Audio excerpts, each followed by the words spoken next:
Welcome to the show, everybody. This is the Farce Joe presented by MyBookie.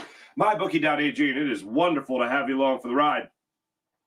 So I'm away for the weekend, just a family event down in the Baltimore area. Wife's family, lovely event. My mother-in-law turned 80, beautiful surprise party. It was great. And while I'm down there, out of the Philadelphia market amongst, mostly Ravens fans and definitely people that hate the Steelers, I got to say, everyone wanted to compliment the Philadelphia Eagles. Everyone wanted to talk about the Philadelphia. Oh, you guys don't have a lot of concerns. Commanders fans, of course, down that area still, as well. You guys are really doing great. What's it like to be a Philadelphia Eagles guy? That kind of thing. Excuse me. And I said, oh, it's pretty awesome. And they go, what are you concerned about? What are you worried about with this team? I said, well, really, the only thing I'm concerned about with this team is injury. That's the only thing I'm concerned about. Injury. Everything else, I'm not concerned. Injury is the only thing that I'm concerned about. And then as fate would have it, the Eagles have their open practice last night, and Landon Dickerson goes down. It looks like he stepped on somebody's foot. I've seen that replay from Dr. Tom Christ. I don't know. But there's this video of it going down super slow-mo about whether or not he stepped on somebody's foot and turned his ankle, and possibly that saving the account. I don't know. We don't know. We haven't heard anything from the Eagles yet. They haven't released anything from the Eagles. All we know is that he was helped off the field at practice yesterday and then carted back to the locker room at the link. I know that a lot of people could simply jump to Jeff Stoutland as the coach. Whoever he puts in there is going to be fine. I don't want to go to even that yet. There are other people that the Eagles would consider moving to the left guard position. When you think about possibly moving Tyler Steen over, I know Jimmy Kempski wrote something up about that. You could think about Drew Kendall, the rookie coming in who was playing center for you. Also, I think he did move to guard during the preseason game. But when you have a all-pro, Pro Bowl talent like Landon Dickerson, you don't want to lose him. You don't want to go to the backup. You don't want to talk about the contingency plans and all that. So we'll probably hear later today about the severity of Landon Dickerson's injury. But yeah, I am absolutely concerned about that. I look, we could talk about the safety blanket of Jeff Stoutland, and it definitely is comforting in moments like this, but you don't know until you know, especially when you're talking about the potential of Tyler Steen, who we all thought, hey, well, here's your starting right guard. Well, now you're going to be moving him to left. Okay. You talk about the possibility of maybe trusting a rookie in Drew Kendall. You talk about the possibility of trusting some somewhat journeyman with that position, potentially Matt Pryor, Brett Toth. Any of these names making you excited? Any of these? Oh, yeah, they got this. I am trusting in Stout like crazy right now. And I am hoping for the best possible news, which is minor ankle injury. Achilles is fine. He's great. He'll be back at press conferences yelling at people during training camp to say good morning, that kind of thing. That's what I'm hoping for. But of all the things that could concern you about your football team, only really being worried about injury, because it can happen to anybody. It can happen at any level of severity. It can make you miss so much time, so little time. That's the only thing I'm concerned about with this Eagles team. Number one, they stay healthy, they're going to win another Super Bowl.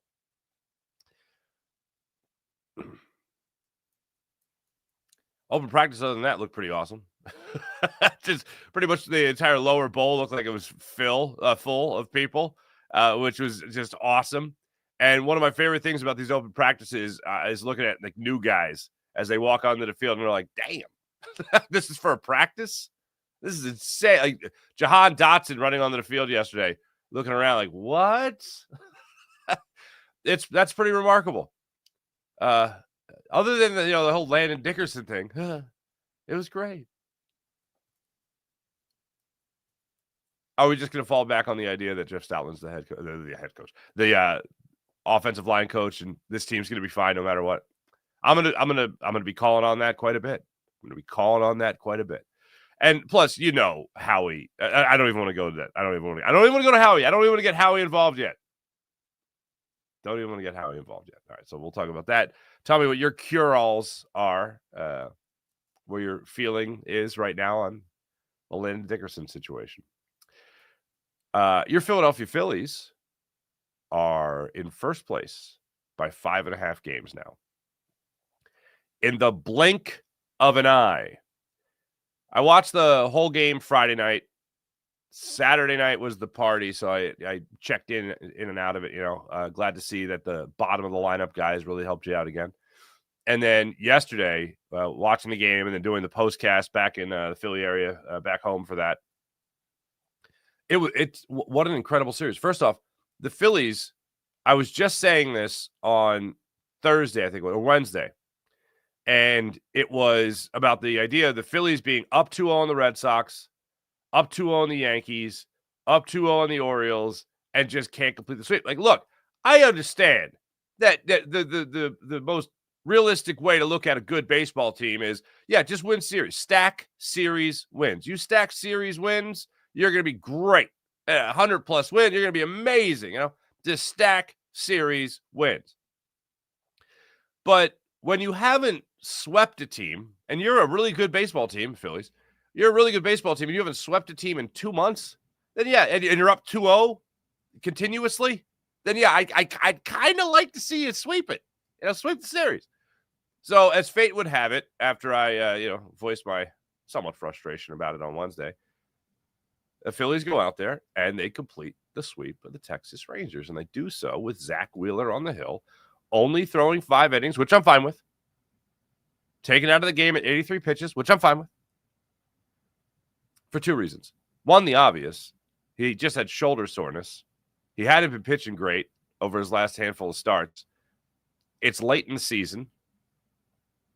And the other thing is I trust the bullpen now, which is weird. Did you hear me say that? I said that out loud into a microphone where people are listening and watching. I said that. And I think we all should start trusting the bullpen. So for Tanner Banks to take over in the 6th inning, great. Matt Strahm hasn't been great. He was great. Orion Kerkering in the 8th, all right. And then John Duran slamming the door shut. Oh, no, what am I saying? He allowed a single. I think the Phillies lost the trade. When they traded for him, I thought, perfection. No hits, no walks. Come on, man. He closes the door on the save for his 20th save of the season. So that's the 2 reasons why I feel like it was fine to take Zach Wheeler out. One is the only one you really need, which is he's just coming back from having to start push back 7-8 days. He hadn't been pitching well. He told you he had shoulder soreness. He said he felt a little off yesterday. His velo, his first pitch was a fastball at 94 miles per hour. And I went, okay. Let's see how this goes. 5 innings, 2 runs, 3 hits, 3 walks. Weird. 7 strikeouts in those 5 innings. The fastest I saw his velo was at 94 miles per hour. We're used to 96, 97, maybe tickling 98. That's what we're used to with Zach Wheeler. But all in all, I'll take 5 innings of 2-run baseball from a pitcher that's just working his way back from not being 100%. And also, yesterday was August 10th. The Phillies, not just with Zach Wheeler, but as we all know by now, lead Major League Baseball in quality starts. So these guys have logged a plenty of innings. You had an opportunity with a day off to push Wheeler back a couple days. You did it. You took advantage of it. He took advantage of it. You still won. He picked up the win. 10 wins now on the season.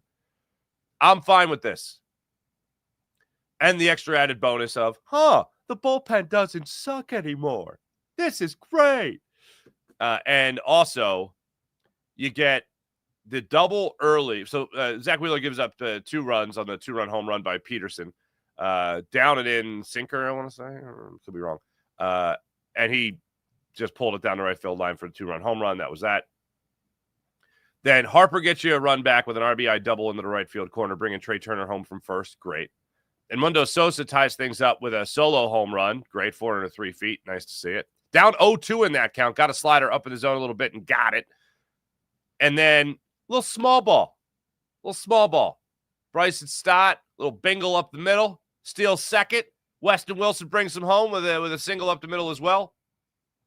Takes a 3-2 lead. You get a little insurance with a sac fly RBI to left field from Brandon Marsh. Feeling pretty good. Phillies take a 4-2 lead. And, of course, the bullpen closes it out and you win the game. Now, the Mets, on the other hand, they got swept by the Brew Crew. They blew a 5-0 lead to the Brew Crew. Edwin Diaz gave up a solo home run, a walk-off home run in the bottom of the ninth inning in Milwaukee to Isaac Collins, and that was that. Mets swept out of Milwaukee. Phillies 5.5 games up, like in the blink of an eye. Harrison Bader, I was talking about that. Was about to mention how different things have been since the trade deadline. Harrison Bader has been a sight for sore eyes. To be able to look at him in center field or left field with Brandon Marsh in left field, to be able to look at the left field position and just go, center field and corner outfield. You feel great about who's out there. I'm starting to think if it's a matter of time before Nick Castellanos sees less time. And that's if they do bring up Justin Crawford. How much would that affect Nick Castellanos' playing time? Now, Nick has another year after this. Yeah, Schwarber was 4, he was 5. Another year after this with the Phillies. So are they already planning for life without him? Because here's one thing for the most part with Nick Castellanos, I got to see what he's been doing over the last couple of weeks in total, because his average is down to about 261, 265. And that's about 10 points lower than you're used to seeing it from Nick Castellanos. I've mentioned many times he's the guy that's always the shoe-in for 275 this month, 275 last month. What's he going to hit next month? Probably 275. It feels like watching him recently, it hasn't been as good. It's down to 261 now overall on the season. And as far as the splits go for him, in the month of August through 31 at-bats, he's hitting 194. The last month, he's hitting 195. Yeah, I think you could upgrade that. I think you could be better. I think Brandon Marsh could play anywhere in the outfield. So if you want to move him around, he can. He's been one of your best. He's been, one of your best, if not your best hitter, him and JT Realmuto. And by the way, Bryson Stott, over the last 2 weeks now, is hitting about 345. Not too bad there for Bryson Stott. Good to see him come out of there. Where it was some, you could really make people forget about 3 terrible months by having a great final 2 months of the regular season. And, a great postseason. You can make a lot of people forget about that. But I do wonder if the Phillies are looking at this with Nick Castellanos being like, all right, he's going to get out of this, or we're going to get him out of this. Meaning, all right, he's going to take a hit when it comes to playing time. He's going to take a hit when it comes to playing time. So I'm very curious to see how the Phillies handle this situation going forward, especially with potentially later this week, not only being joined by David Robertson, who's already joined you from Lehigh Valley. Early next week, Jose Alvarado will join you for the stretch run of the season. But also, potentially, maybe, somehow, magically, Justin Crawford coming up from AAA Lehigh Valley to get his feet wet at the big league position. Big league outfield, I should say. That's what I am very curious to see what the Phillies end up doing with Nick Castellanos. Now, one thing I do try to keep in mind is that is Dave Dombrowski's boy. Like, Dave just adores Nick Castellanos, from what I understand. So he might have a little protection from above for the people upstairs. So that's pretty wild. Bryson Stott, by the way, right now, 355 over the last 2 weeks. He's been a 271 hitter for the last month, which is much better, obviously, than the 202 he hit in June.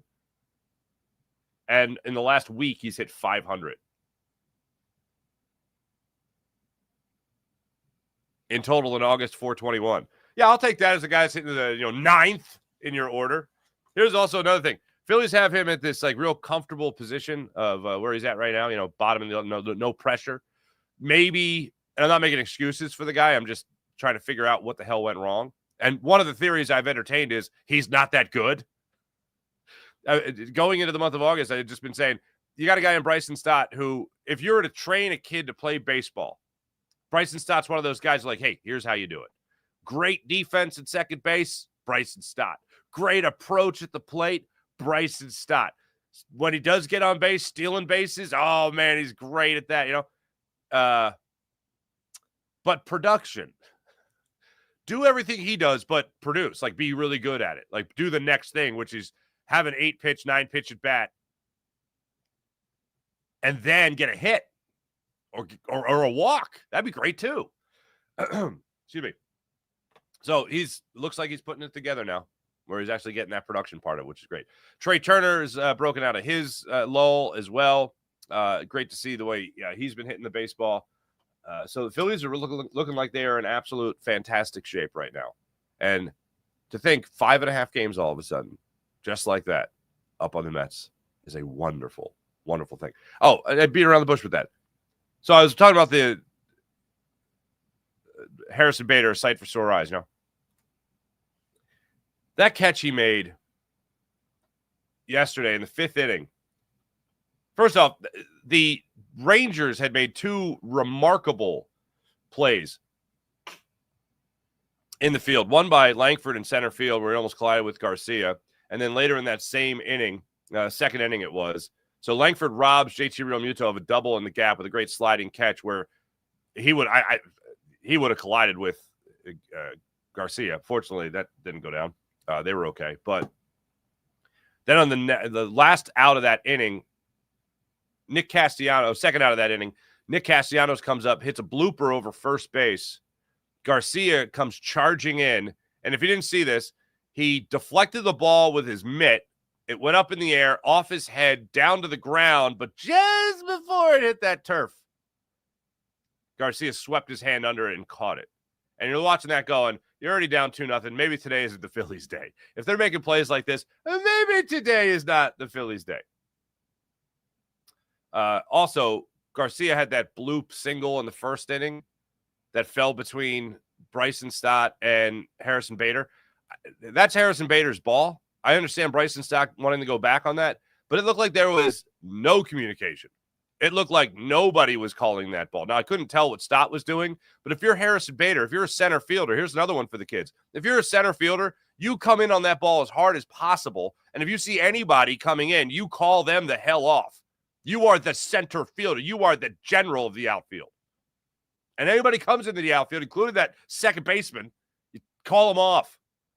Didn't look like that was happening. But anyway, so in the 5th inning now, Harrison Bader's out there in center field. And Corey Seager steps up to the plate, hits a long fly ball, deep right center field. Bader's going back on it. And I'm watching him, and he's not taking his eyes off this baseball. I know Castellanos ain't getting there. Harrison Bader's drifting over, and I'm watching him in pursuit of the ball, and this doesn't look like any kind effort for the pitcher. You know, this isn't just like what did Sarge used to call it, false hustle. I'm like, he's got this baseball. He's got this baseball, and I'm watching him time his steps, and I'm like, he's gonna catch this baseball. He rises up, reaches over the wall, and robs that home run. That, by the way, would have tied things up at 3. And Zach Wheeler, who is going to be done after this inning at 83 pitches, would not have been in line for his 10th win of the season. A couple of things here. I feel great about the Phillies defensively in the outfield. I feel great about the Phillies bullpen right now and where they're at.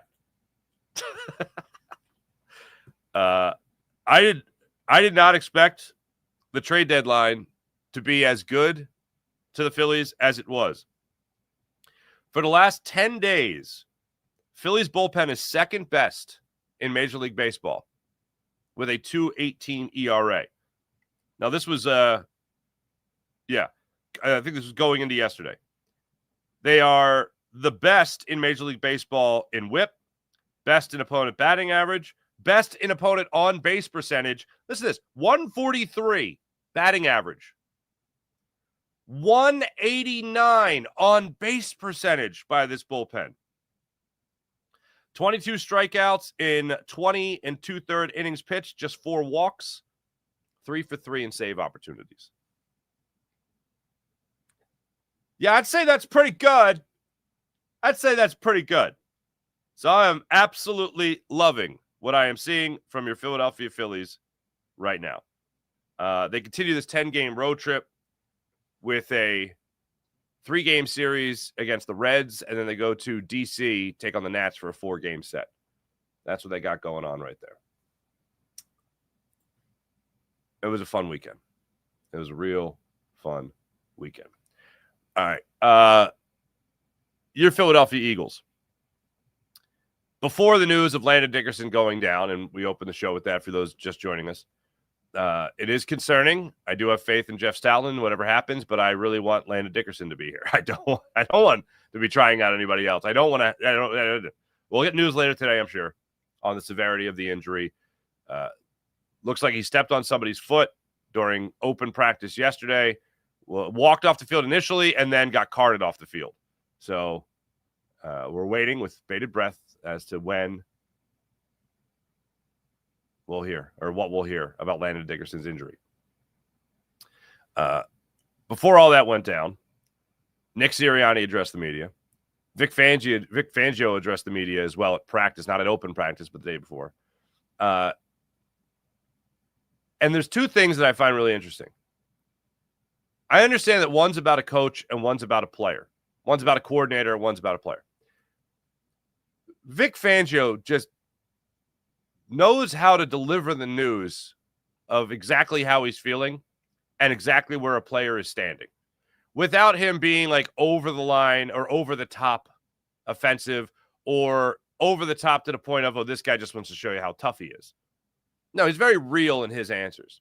And the example I'm going to give you is when he was asked about Jacory and Bennett, because it really is the latest example. I mean, he was pretty real also about Adoree Jackson 2 weeks ago when he was like, well, Adoree just has to figure out if he's got what people think he has. Like, he didn't have it in Carolina, and he went to New York, didn't have it in New York, and now he's here. It's like, damn, man. Talk about how many jobs you're fired from. Damn, son. And then Nick Sirianni gets asked a question, and this isn't even about a player. It's about Kevin Patullo. And I don't know. Like, look, what I have seen from Kevin Patullo as an offensive coordinator is a preseason game with backups. So I can't be like, wow, this guy's a genius. I know I was joking about it on social media during the game, but like, he did great. He did great. I set the bar. I said what I was expecting. I said what I didn't want to see from this offense in the first preseason game, what would make me concerned, and I didn't see any of it. I said last week, if I really had to nitpick, right before the tush push, the 3 plays they ran, like no creativity, no diversity, just Will Shipley, and then the tush push touchdown. I was like, can I get a little fade to Johnny Wilson? Can I get that big target in the end zone? Can I see what that looks like? You know, but no. I guess they just wanted to work out Tyler Steen more at right guard, but whatever. Again, that would be if I had to nitpick something, and even that ended in a touchdown. So what are we even talking about, right? So I felt great. I just want to understand Kevin Patullo more than man. And Nick Sirianni has an opportunity with a ball on a tee to say something nice about Kevin Patullo. Like, give me something here. And you know what he did? He went so Nick Sirianni. He went feelings. He went warm and fuzzies. He didn't go, oh, what Kevin's been doing, it's a little bit different, or what I've noticed from Kevin, or what the players are saying about Kevin. Like, something that would still compliment the guy. I'm not looking to be like, oh, Kevin, well, he sucked at this last year, and now he's pretty good at it. You know, I'm not looking for that. I just, something I could grasp, because I still haven't had an answer to the question of what made Kevin Patullo ready now for this job. Why was he passed over for Brian Johnson? Why was he passed over for Kellen Moore? That I think we know the answer to is Kellen Moore. I mean, one good year of being an offensive coordinator in Philadelphia. Boom, now all of a sudden he's that head coach. Oh, yeah, that's a good year. Super Bowl winning year. Like, I get why they got Kellen Moore. And then why now? Why is this the time? Why is this Kevin Patullo's time? So Nick Sirianni got asked the question yesterday before open practice at the link. He got asked the question, you know, what's been different about Kevin Patullo these last 2 weeks? And here's the way Nick Sirianni answered that question. Yeah, again, have been able to be around him for a long time. And, you know, that OTAs is treated like training camp as well. Like you have less time in the building with the guys during that time. So we're going on, not only the 2 weeks there, but also all the time in the off season. There's not a lot of surprises that are happening with Kevin. I know who he is as a coach. I know that he has a good relationship with the players. He's got a great offensive mind. He can be super energetic and he always wants to be there and always is energetic to be there. But then he has this really calm gene about him as well, which I always appreciate. And so, I think he's doing a great job and look forward to him continuing to grow. He's really calm and then he's not. Okay. Thanks, Nick. This doesn't help.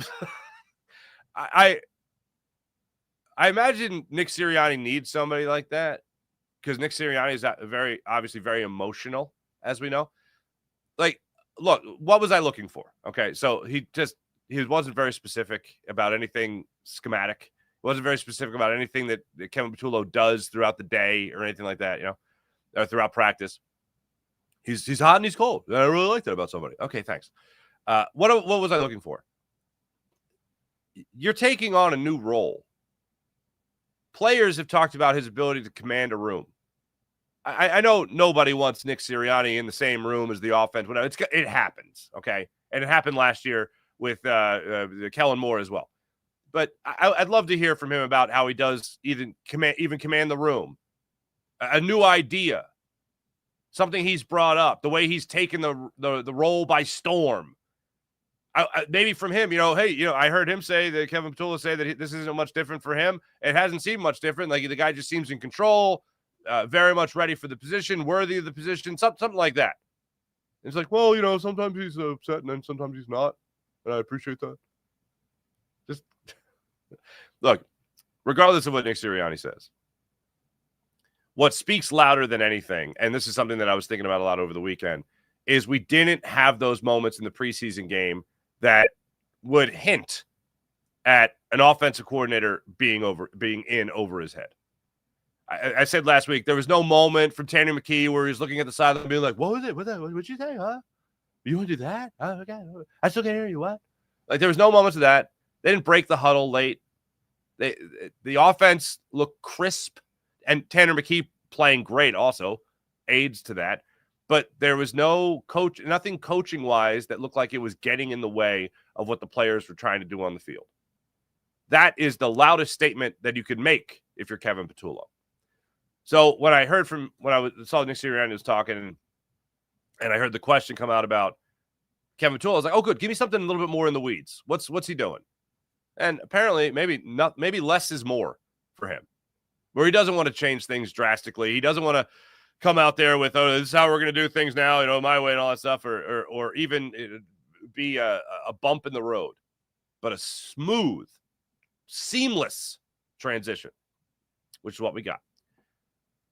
Now, I wonder if you asked Vic Fangio about anybody else. The honest answer, oh, he's hot and he's cold, and I like that. Okay. Well, Vic Fangio got asked a question about a new guy on his side of the football, and that's Jacorian Bennett. Vic Fangio remains a bastion, ladies and gentlemen, of honesty and real talk. Here is the man, Vic Fangio, when asked about new corner Jacorian Bennett. The new guy, Jacorian Bennett. We're going to find out here soon. Just throw him into the action and see what he's got. Do you see anything about him coming in, through the draft process? Did you learn anything? I don't remember him in the draft process. Watched a little bit of his tape last year with the Raiders. He's got some good speed, got some coverability. We'll see. Do you expect him to compete for that starting job? Possibly. I mean, everybody's got the right to compete out here. I think we need to get his feet under him and get our eyes on him and see what happens over the next few weeks. What made Thomas Booker expendable? He wasn't expendable. We're going to miss Book. I'm going to miss him personally. But to get something, you got to give something. In 2023, when Jacorian Bennett was selected in the 4th round, Vic Fangio was the defensive coordinator of the Miami Dolphins. You don't remember a prospect in the draft? Okay. Does he have a chance to compete? I guess. Like, I would have expected Vic Fangio to be like, well, yeah, it's just training camp. Everyone's competing for jobs. I would have expected that to be more of it. But when he even talks about, like, the way he talks about, this is a reference. Do you remember when he was asked about Bryce Huff after Bryce Huff signed a $53 million deal with the Eagles? Do you remember he talked about Bryce Huff like he was an undrafted free agent rookie that the Eagles were just trying out. And then what ended up happening? Bryce Huff, nothing. He had nothing. He was gone. It barely lasted the year here. In training camp, Bryce Huff was even like, oh, this isn't going to work out. I shouldn't be here. I'll stick it out the year, but then I should get the hell out of here. And he got the hell out of here. It's not as Robert Saleh again in San Francisco. But anyway, that's honesty. That's I don't. There's no favoritism. And here's another thing. If even your defensive coordinator, who prides himself on competition, when he's asked about whether or not Ja'Cory Bennett is going to be in the mix to compete, he's like, I don't know. Maybe. I mean, everyone has the right. Everyone has the right to compete. That's like being in an argument with your significant other. Be like, hey, look, you have the right to be upset. Oh, well, thank you. I have the right to be upset. You know? Yeah, obviously, you have the right to compete. That's your job as an athlete in training camp when there's an open competition. Oh, at the position you're playing. So I tell you all this. I tell you all that to tell you this. Yeah, I would love Vic Fangio's honesty in a guy like Nick Sirianni from time to time. And if you had any expectations of Ja'Cory Bennett being a starter, and by the way, this is after Adoree Jackson and Keely Ringo looked like, hold on, what's the technical term? Straight ass in the preseason game. Ja'Cory Bennett still doesn't get a, oh yeah, of course he's going to compete. That's what I was expecting. Is he going to compete for the starting job? Of course. That's what I was expecting from Vic Fangio. Yes. Are you kidding me? Did you watch the game? I understand it's Jamar Chase, it's T. Higgins, it's Joe Burrow, but come on. And there's a perfect example of that. So off of Ja'Cory Bennett. So another reason I play that for you is I don't expect Ja'Cory Bennett to be competing for that cornerback spot. Hopefully he does. Hey, over the next couple of weeks, maybe he blows Vic Fangio away and he's out there. As long as the best play, we're all fine with it. And the other thing in all this is that Cooper DeJean's going to be your outside corner in base. The few and far between times the Eagles are in base. And whoever's going to be out there at the other cornerback position will have a safety over the top that hopefully you can trust. Justin Simmons in the not-too-distant future, crossing my fingers. That whoever's out there won't be too much out there on an island.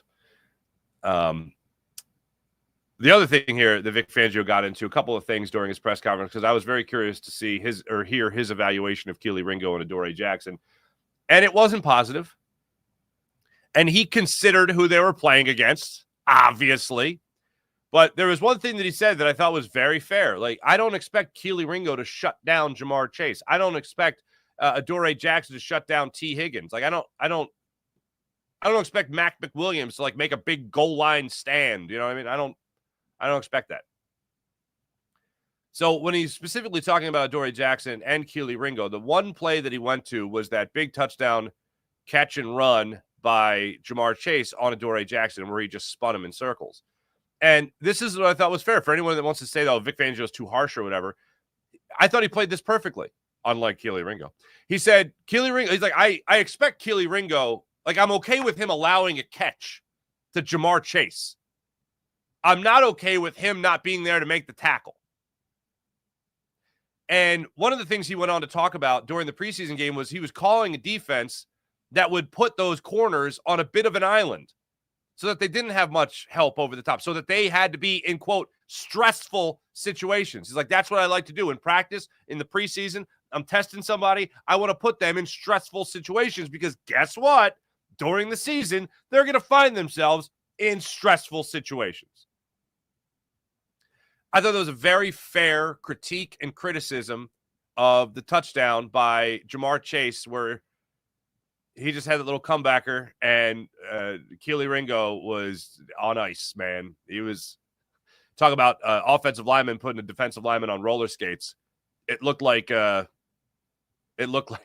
Keely Ringo was in Oh, it was on figure skates for that one, or roller skates rather. It was not good. It was not good. Another thing that I thought he also had a fair criticism of was the edge rusher position.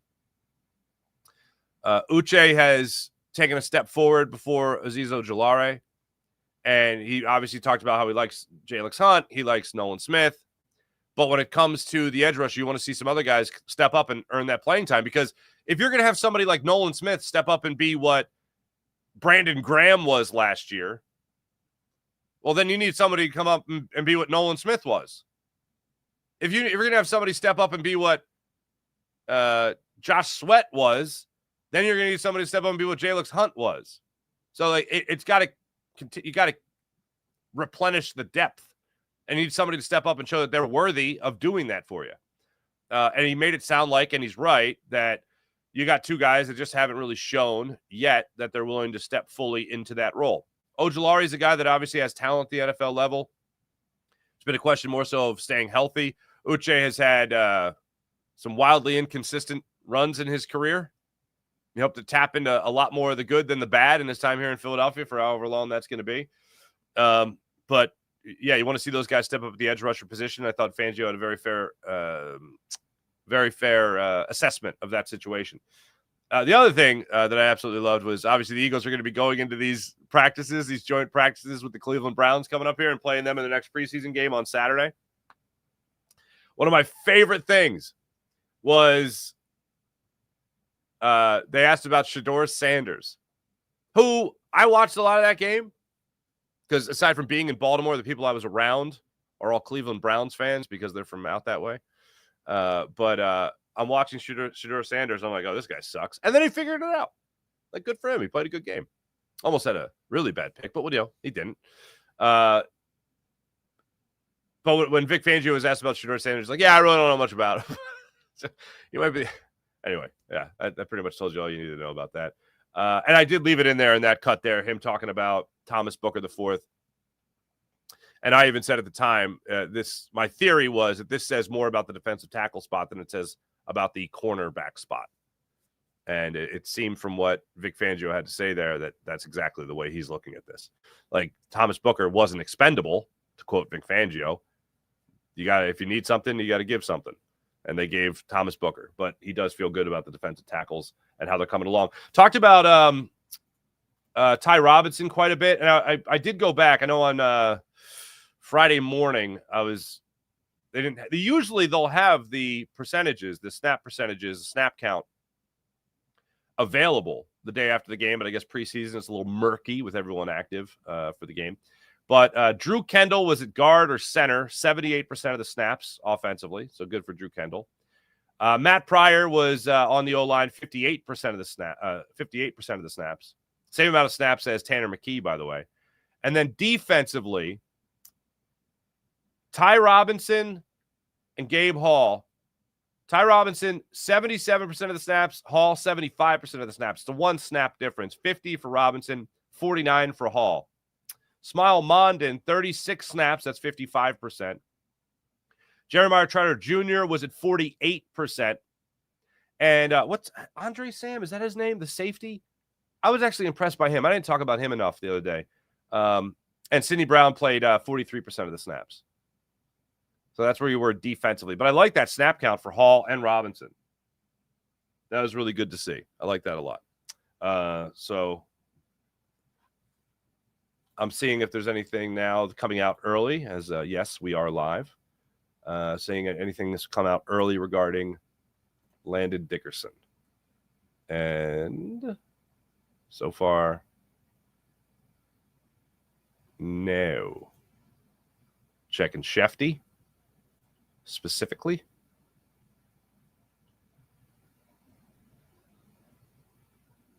The last thing he has out there is Tim McManus' story from ESPN.com. Hey, let me tell you about the Game Time app. Download the Game Time, create an account, use promo code Farzy, and get $20 off your first purchase on the Game Time app. Want to go to the game, the concert, the comedy show? Download the Game Time app, create an account, use promo code FARZI, get $20 off your first purchase on the Game Time app. How about PHL Sports Nation, Philadelphia Sports Nation, enhancing your Philadelphia sports fan experience across all social media and blogs. That's phlsportsnation.com. Sean Kilrain, good morning. Eagles fan, what's going on, man? Injury scares me. Hell yeah, me too. Fuji, good morning. Sean Kilrain, hello again. The only team since 2001 with 15-plus sacks. Is that what that is? Go Birds. 5 interceptions. There you go. Not bad. Farzi can't bench the bar. What's up, Farzi? What's your concern level on Zach Wheeler? Right now, not high. I'll let you know after his next start. 94 miles per hour. Concerning. Could be dead arm. But if he's still popping the mid at 94 miles per hour with a dead arm and striking out 7. And by the way, his splitter looked the best it had all season yesterday. So he was relying on that. I like to see that. Mullet Alvarado. You have a good one, bud. Back to school for you. Good luck. Buddy Christ, hello. I think Dickerson will be just fine. Sucks to see our O-line guy go down. Give my man some Uncrustables. There you go. T. Shrove, what's up, brother? Finally looked more complete. All right. Oh, the bullpen, yeah. Joan Duran, killing it. Far as they're right with the rest of the Major League Baseball, another false narrative they can't sweep. Oh, yeah, well, it's just because it's been 2 months since they swept anybody. I'd be curious to see this, Sean Kilrain, when the last sweep was for these guys. That's when I'd be curious. Okay, Riley, please, Dickerson, be okay. Wait, Sean Kilrain. Weston Wilson has a higher OPS than Francisco Lindor? Oh, that's beautiful. Thank you. I see Crawford coming up August 15th, as I'm with you there as well.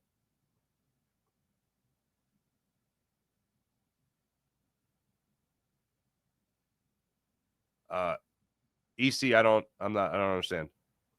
Sorry. All right. There's no word yet on Landon Dickerson at this moment. Pin 79, hello. Hopefully Landon will be okay. Yeah, I'm seeing all the good vibes being sent to Landon Dickerson as they should. What's up, cousin? Thomas Farzetta. The cornerback's been living rent-free in my head. I get that Ringo got cooked by Chase, but everyone else, but he practices against A.J. Brown. By the way, I highly recommend going on the Eagles site and watching. It's incredible. Watching the video of Keely Ringo. Quenyon Mitchell and A.J. Brown. It's like 6 minutes long. It's a lot of fun. Go and check that out. Appreciate everybody in the chat. You guys are great. Slagger, what's up? 8:15 call up for Crawford is about business. Gives Phillies control for another year, right? Yeah, and also his rookie year would then be next year. Thanks to everybody in the chat. You guys are great as per usual. Hey, catch me on Fox 29 coming up at 7:45 today. Also, catch me on Locked On 76ers coming up at 10 o'clock today live with Keith Pompey and me. And also catch me on Phillies Postcast on the Locked On Phillies YouTube channel. Have a great rest of your day, everybody. My name is Mark Farzetta. This is The Farzy Show. Like and subscribe. See you guys later. Bye.